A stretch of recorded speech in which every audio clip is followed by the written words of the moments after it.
ఎవరికి ఉండవు కష్టాలు. భాగవతంలో కృష్ణుడే చెప్పాడు. కష్టం, సుఖం 2 మిశ్రమ కర్మలే మానవ జన్మ.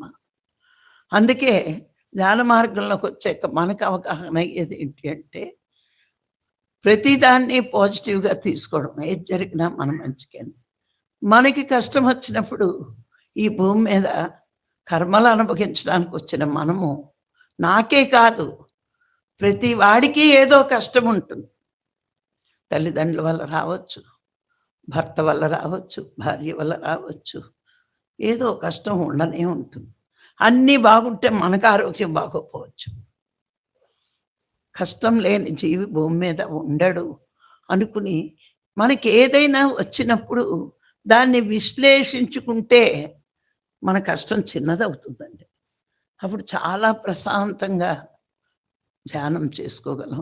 ప్రశాంతంగా చేసుకోమంటే మరి రోగం వచ్చేసింది కదండీ! నొప్పులొస్తున్నాయి కదండీ! కరెక్టే వస్తాయి. కర్మలుంటే రాకుండా ఎలా ఉంటాయి?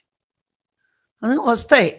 కానీ దాన్ని కూడా మనం విశ్లేషించుకుని, కర్మ ఉంది కాబట్టే రోగం వచ్చింది.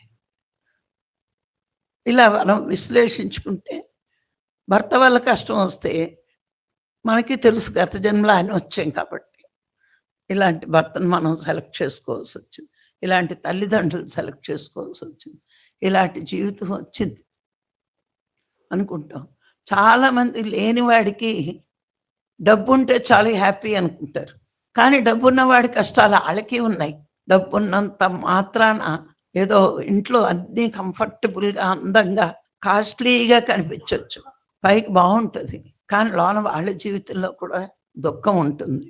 ఏం అనలేక తెలిస్తే పక్కోళ్ళకి లోకు అని నటిస్తూ చాలామంది బతికేస్తారు. ఎందుకంటే లేనోడు రోడ్డు మీద కొట్టుకుంటాడు. ఉన్నవాడు కొట్టుకోలేడు కదా! ఈడు కొట్టేసుకుంటాడు. అంతే కదా! అందుకే అలాంటి వాళ్ళకి ధ్యానం నిజంగా ఎండలో గొడుగులాంటిది.